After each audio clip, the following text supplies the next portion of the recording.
Hello, everybody. It is Thursday, October 2nd, and welcome back to the Nick Watkins Show. I'm Nick Watkins. Let's get into it. There's a lot to talk about today.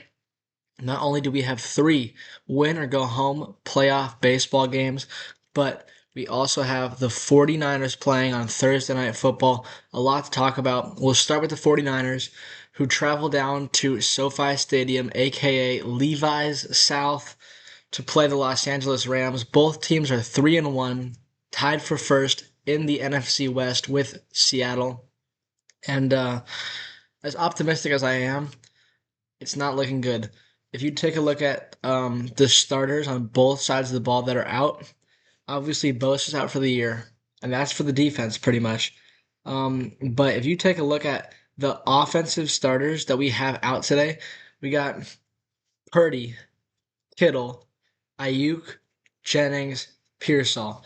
If you add McCaffrey into that list, that's every single starter we have for a skill position and the quarterback that is going to be out.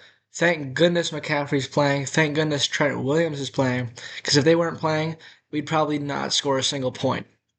So thankfully the line is somewhat healthy, and so is McCaffrey. Because we're going to need to lean on them today. And we hope the running game can get going. So the Rams, they are 3-1. Puka Nakua is having a spectacular year. I mean, he leads the league in receiving yards, receptions. I think it's receptions per game, but he might just straight up lead them in receptions. Wish it would tell me. But yeah, he's leading the league in receiving yards, receptions per game. He's second in yards per game, and he's also first in targets per game as well. So um, Christian McCaffrey, I just see this. He's second in targets, and he's a running back, so that's pretty crazy. Um, anyway, yeah, Nakua is having a fantastic year. 10 or more catches in three of the four games so far. And the only game he didn't have 10 catches, he had eight catches for 136 yards and a touchdown. He is balling out, and he's scary. Stafford, he's still slinging it. Kyron Williams, Devontae Adams. The Rams look scary. I underestimated them at the beginning of the year. I had them in the wild card in my prediction, but I didn't expect them to be this good right now. So it's going to be a tough game for the Niners. If we're going to win, it's going to be a heroic effort from the defense, specifically Fred Warner and D. Winters and the linebackers. We gotta be able to get pressure because without Bosa, we looked horrible against the Jaguars. They ran all over us, they threw all over us. Defense is going to have to take a step up. I think it has to come from the D line. But if Fred Warner can get going, Fred Warner, I have his jersey on. No, you can't even see it. But there's the 54. Probably backwards, though. I don't even know. If Warner and Winters can carry the team, then we'll have a shot. But if they're playing just their normal, fantastic self, then I don't know if that's enough, which is crazy to say because those two are two of the best linebackers in the league, and Warner is the best linebacker in the league, in my opinion. So it's going to be tough. Mac Jones getting the start today at quarterback. He is 2-0 this year. I think like before, man, he's just got to be smart with the football. Not don't force anything. Definitely don't turn the ball over because every possession is going to matter in this game. I think if there is one positive, it's the fact that Mac Jones, Demarcus Robinson played last week, but Bourne and Robinson are going to be our two starting wide receivers for today, pretty much. They did not get much action last week, and Jones didn't play at all. He had a week to heal from his knee injury.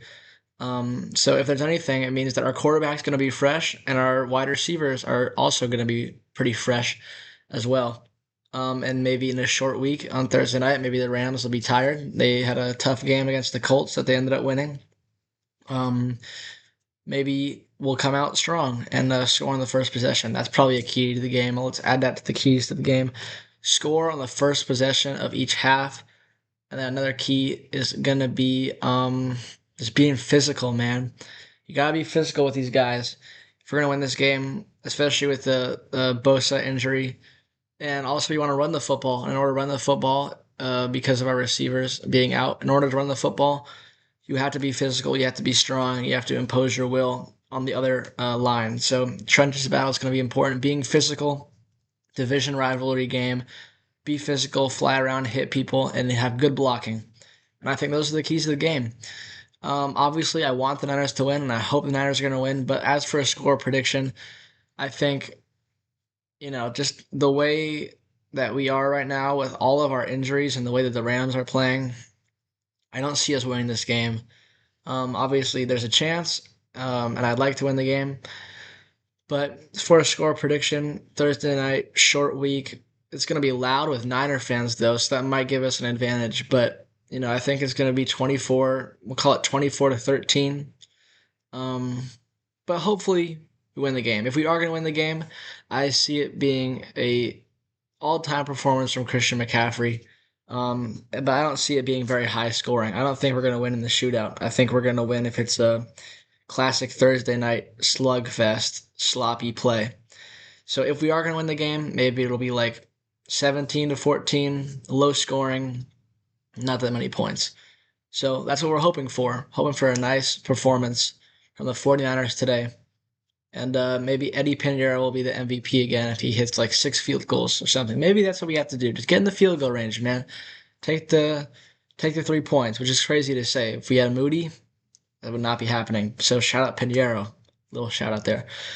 Now let's talk about baseball and what happened yesterday. There were 4 games yesterday, and we'll start with the last game of the day, which was in Los Angeles, Chavez Ravine, where the Dodgers beat the Reds 8-4 in order to win the series. Dodgers starter Yoshinobu Yamamoto had a nice game in his first playoff start this year. He went 6 2/3, gave up 2 runs. Neither of them were earned. 4 hits, 2 walks, struck out 9 in order to get his win.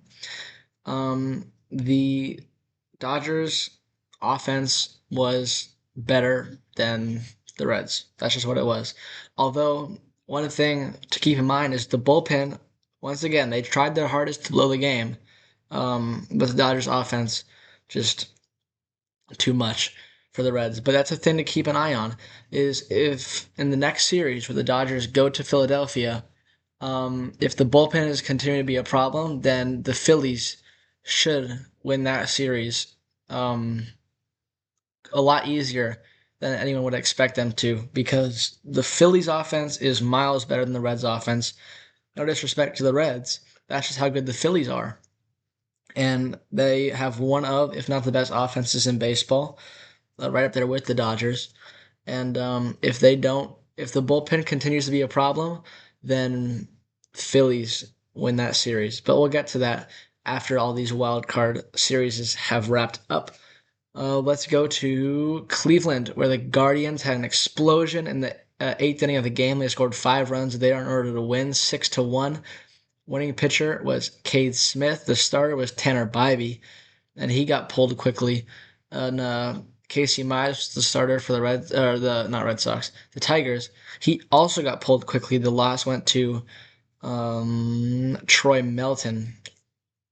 And yeah, that's another thing that I want to speak on, is there have been a lot of quick hooks in the wild card. Not so much in the first game of the series when all the aces were pitching, but as teams with strong bullpens come in, they want to get their bullpen out there, and in these games, their season's on the line. Empty the tank, right? Use your bullpen. So that sets up Game 3 today in Cleveland, and I think the Guardians are going to win this game. I think the home field advantage, although Jack Flaherty goes for the Tigers and Slade Ciccone, yeah, he goes, former Diamondback, goes for the Guardians. I think the Tigers have the advantage in the starting pitching matchup, but like I said, we don't know how long these guys are going to go. It might be 2 innings, 3 innings, 4 innings, unless they're absolutely shoving, and then they will pitch longer. But starting pitching isn't as much of an advantage when you get into these win or go home games, because you want to use your best pitchers, and a lot of times the pitchers in the bullpen are better than the starters. And speaking of that, we'll go to the next series, which was in Chicago, where the Padres won 3-0 over the Cubs. A strong performance from the Padres bullpen. In game one, it was the Cubs bullpen who dominated. The Padres bullpen dominated yesterday. Dylan Cease was the starter. He went 3 2/3, struck out 5, no runs given up, obviously, because the Padres shut out the Cubs. The starter for Chicago, the opener rather, was Andrew Kittredge. He did give up a run in the first inning, and he got the loss.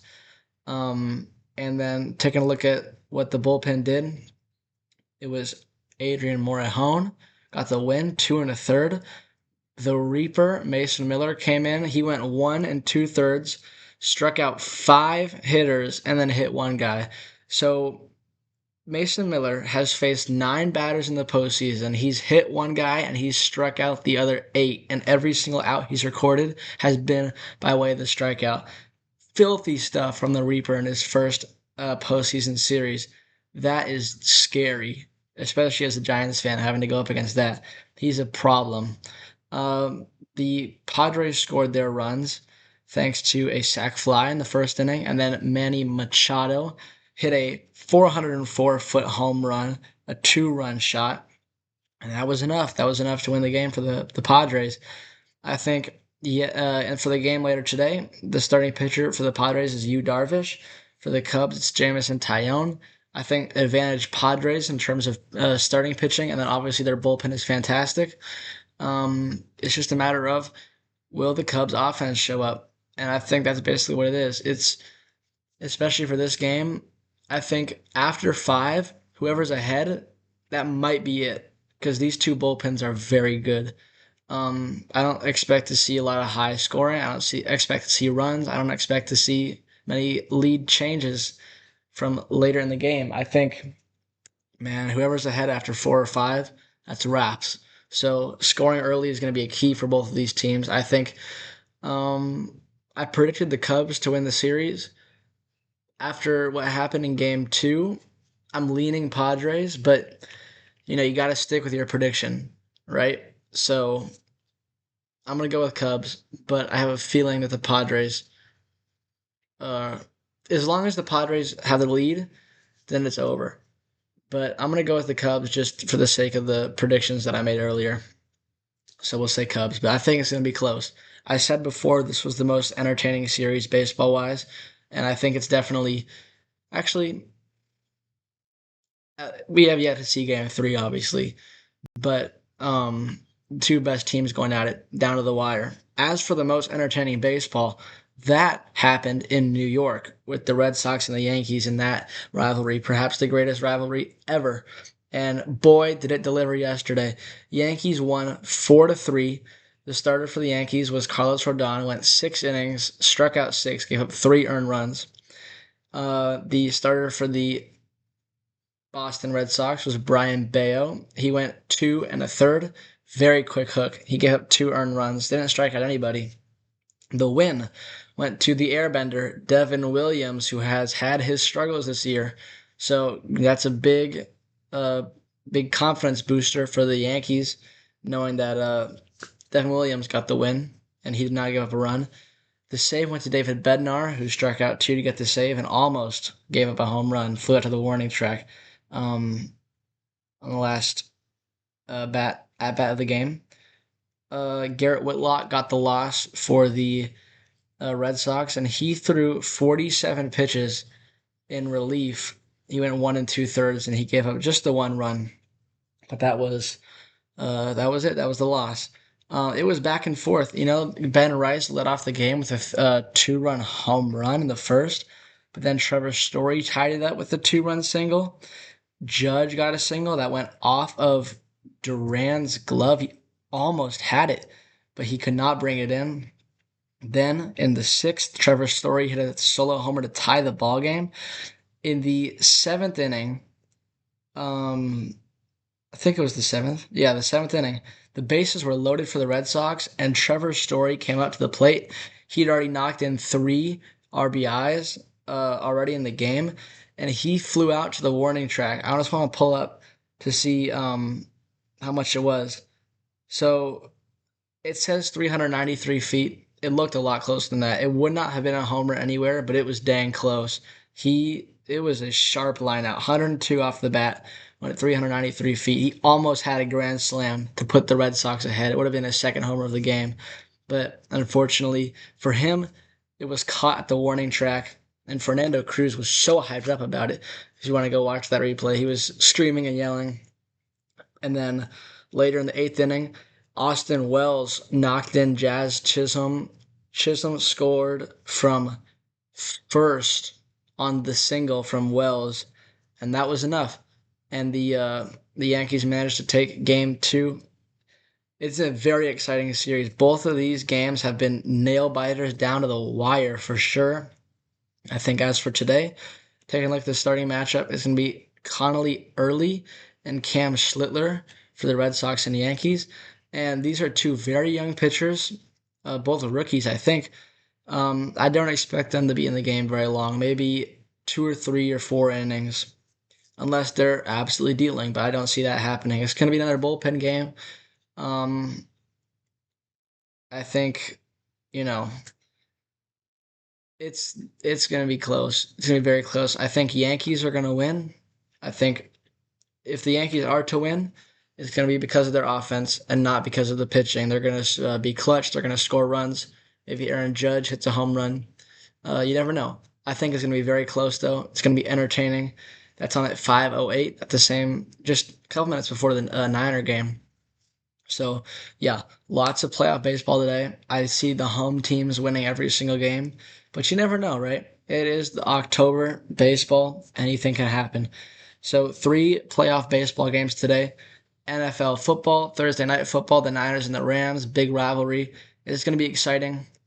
Go Niners, and we'll see what happens. It's going to be a fun day of sports. So, thanks for watching. I'll see you tomorrow.